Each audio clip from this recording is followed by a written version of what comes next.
السلام علیکم ناظرین، آج ہم آپ کو بتانے چلے ہیں کہ رسول اللہ صلی اللہ علیہ وآلہ وسلم کو پیدائش کے بعد کس کس نے دودھ پلایا اور رسول اللہ صلی اللہ علیہ وآلہ وسلم کتنی دیر اور کیسے اس مرحلے کے اندر رہے۔ سب سے پہلے ہم آپ کو بتاتے چلیں کہ رسول اللہ صلی اللہ علیہ وآلہ وسلم کو سب سے پہلے ان کی ماں کے علاوہ لونڈی ثویبہ نے دودھ پلایا تھا اپنے لڑکے مسروح کے ساتھ۔ انہوں نے رسول اللہ صلی اللہ علیہ وسلم کے ساتھ آپ کے چچا حضرت حمزہ کو بھی دودھ پلایا تھا۔ اس ناطے سے حضرت حمزہ رضی اللہ تعالی آپ کے بھائی بھی لگتے تھے۔ آپ کے اس واقعے کے بعد جب آپ کو دودھ پلانے کے لیے باہر عرب کے دور دراز علاقوں میں بھیجا گیا، اب ہم اس واقعے کی طرف آتے ہیں۔ عرب کے علاقوں میں یہ عام دستور تھا کہ شہری لوگ اپنے بچوں کو امراض سے دور رکھنے کے لیے ان کو دودھ پلانے کے لیے دیہاتی عورتوں کے حوالے کر دیتے تھے تاکہ ان کے جسم طاقتور اور اعصاب مضبوط ہوں اور اپنے گہوارہ ہی سے یہ خالص اور ٹھوس عربی زبان بھی سیکھ لیں۔ اسی دستور کے مطابق عبد المطلب نے دودھ پلانے والی داہیہ تلاش کی۔ نبی صلی اللہ علیہ وآلہ وسلم کو حضرت حلیمہ جو کہ بنو سعد قبیلے کی تھیں ان کے حوالے کیا اور ان کے شوہر کا نام حارث بتایا جاتا ہے۔ وہ بھی اسی قبیلہ بنی سعد ہی سے تعلق رکھتے تھے۔ حارث کی اور بھی اولاد تھی رسول اللہ صلی اللہ علیہ وآلہ وسلم کے ساتھ جنہوں نے دودھ پیا، اور ان میں ایک مشہور نام جن کا لقب شیما تھا وہ آپ کی رضائی بہن تھیں۔ یہ رسول اللہ صلی اللہ علیہ وآلہ وسلم کو چھوٹے ہوتے بچپن میں کھلایا کرتی تھیں، اپنی گود میں آپ کے ساتھ بہت پیار کرتی تھیں۔ ان کے علاوہ ابو سفیان بن حارث بن عبد المطلب جو رسول اللہ صلی اللہ علیہ وسلم کے چچا کے بیٹے تھے، انہوں نے بھی حضرت حلیمہ سعدیہ کا دودھ پیا تھا، تو وہ بھی آپ کے رضائی بھائی تھے۔ ان کے علاوہ حضرت امیر حمزہ جو آپ کے چچا تھے وہ بھی بنو سعد کی کسی اور عورت کے حوالے کیے گئے تھے دودھ پلانے کے لیے، لیکن ایک دن انہوں نے اس قبیلے کی اندر اما حلیمہ سعدیہ کا بھی دودھ پیا۔ اس حوالے سے حضرت حمزہ آپ کے دورے رضائی بھائی ہو گئے۔ حضرت حلیمہ سعدیہ رضی اللہ تعالی وہ مناظر جو آپ نے آپ کو دودھ پلانے کے دوران دیکھے وہ خود بیان کرتی ہیں۔ ابن اسحاق کہتے ہیں کہ حلیمہ سعدیہ بیان کیا کرتی تھیں کہ وہ اپنے شوہر کے ساتھ اپنا ایک چھوٹا سا دودھ پیتا بچہ لے کر بنو سعد کی کچھ عورتوں کے ایک قافلے میں شامل ہو گئیں۔ اپنے شہر سے باہر دودھ پلانے والے بچوں کی تلاش کریں اور کوئی بچہ حاصل کر سکیں، دودھ پلا کر ہم مال حاصل کر سکیں۔ وہ کہتی ہیں کہ یہ قحط سالی کے دن تھے، قحط اتنا سخت تھا کہ کچھ اس نے باقی نہ چھوڑا۔ میں اپنی سواری پر سوار تھی، ہمارے پاس ایک اونٹنی بھی تھی، لیکن بخدا اس سے ایک قطرہ دودھ نہ نکلتا تھا۔ ادھر بھوک سے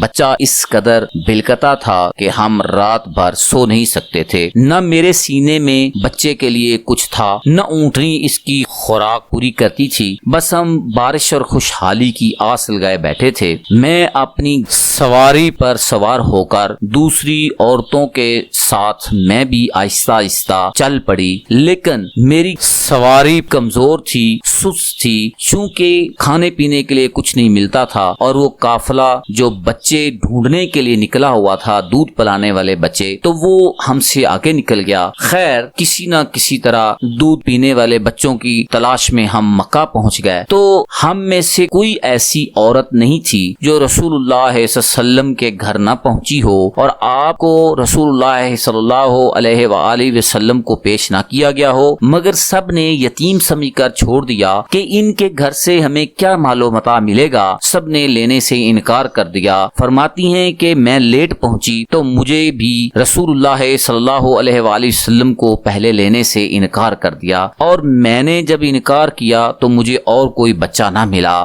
ہم یہی سوچ رہے تھے کہ یہ یتیم بچے کی ماں ہمیں کیا دے گی۔ بھائیو دوستو، وہ فرماتی ہیں کہ جتنی عورتیں تھیں میرے ہمراہ ان کو کوئی نہ کوئی بچہ مل گیا۔ میں نے اپنے خاوند سے یہ بات کہی کہ خدا کی قسم مجھے یہ اچھا نہیں لگتا کہ میری ساری سہیلیاں تو بچے لے کر جائیں اور میں تنہا جاؤں کہ مجھے کوئی بچہ نہیں ملا، یہ مجھے اچھا نہیں لگتا۔ میں جا کر اسی یتیم بچے کو ہی لے لیتی ہوں۔ تو شوہر نے کہا کہا کوئی حرج نہیں، ممکن ہے اللہ اس میں ہمارے لیے برکت دے۔ اس کے بعد میں نے جا کر بچہ لے لیا، محض اس بنا پر کہ مجھے کوئی اور بچہ نہ مل سکا۔ حلیمہ سعدیہ فرماتی ہیں کہ جب میں نے بچے کو گود میں لیا اور وہاں سے چل پڑی تو ہمارا قافلہ روانہ جب ہوا تو اپنی اسی خستہ حال سواری پر سوار تھی اور اس بچے کو بھی اپنے ساتھ لیا ہوا تھا، لیکن ابھی وہی سواری خدا کی قسم پورے قافلے کو کاٹ کر اس طرح آگے نکل گئی کہ کوئی گدھا اس کا ساتھ نہ پکڑ سکا۔ یہاں تک کہ میری سہیلیاں مجھ سے کہنے لگی او حلیمہ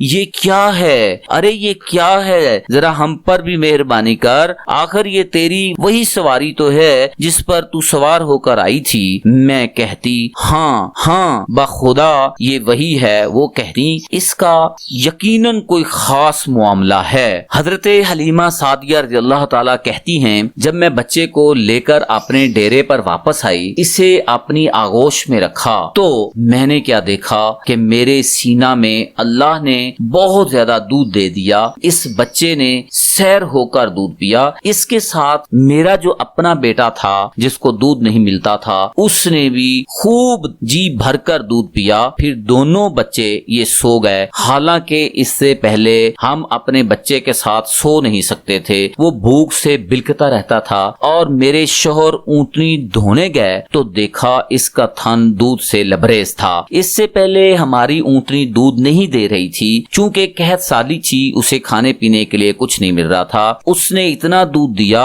کہ ہم دونوں نے نہایت آسودہ ہو کر پیا، بڑے آرام سے رات گزری۔ ان کا بیان ہے کہ صبح ہوئی تو میرے شوہر نے کہا حلیمہ خدا کی قسم تم نے ایک بابرکت روح حاصل کی ہے۔ میں نے کہا مجھے بھی یہی توقع ہے۔ مجھے معلوم نہیں کہ اللہ کی روئے زمین کا کوئی خطہ ہمارے علاقے سے زیادہ قحط زدہ نہ تھا، لیکن ہماری واپسی کے بعد میری بکریاں چرنے جاتی تو آسودہ حال اور دودھ سے بھرپور واپس آتی۔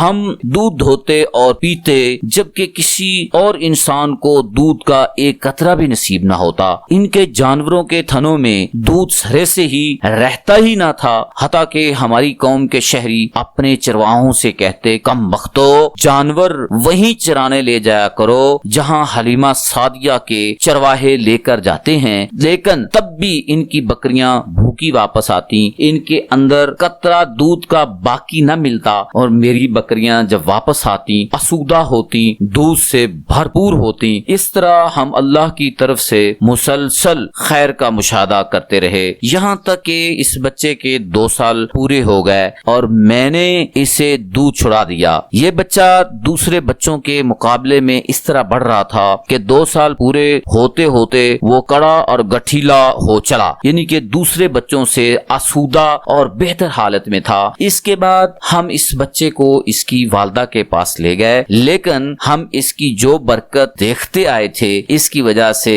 ہماری انتہائی خواہش یہی تھی کہ وہ ہمارے پاس رہے۔ چنانچہ ہم نے اس کی ماں سے گفتگو کی اور ہم نے کہا کیوں نہ آپ اپنے بچے کو میرے پاس ہی رہنے دیں کہ ذرا مضبوط ہو جائے، کیونکہ مجھے اس کے متعلق مکہ کی وبا کا خطرہ ہے۔ غرض کے ہمارے مسلسل اصرار پر انہوں نے ہمیں بچہ واپس دے دیا۔ اس طرح ہم اللہ کی خیر و برکات حاصل کرتے رہے، پھر ہم نے اس بچے کو وقت مقررہ پر واپس کر دیا۔ یہ تھی ہماری آج کی ویڈیو، اسے سبسکرائب کیجئے تاکہ آپ کو اسی طرح اللہ کے نبی صلی اللہ علیہ وآلہ وسلم کے حالات و واقعات کی بھرپور ویڈیوز ملتی رہیں۔ السلام علیکم ورحمۃ اللہ۔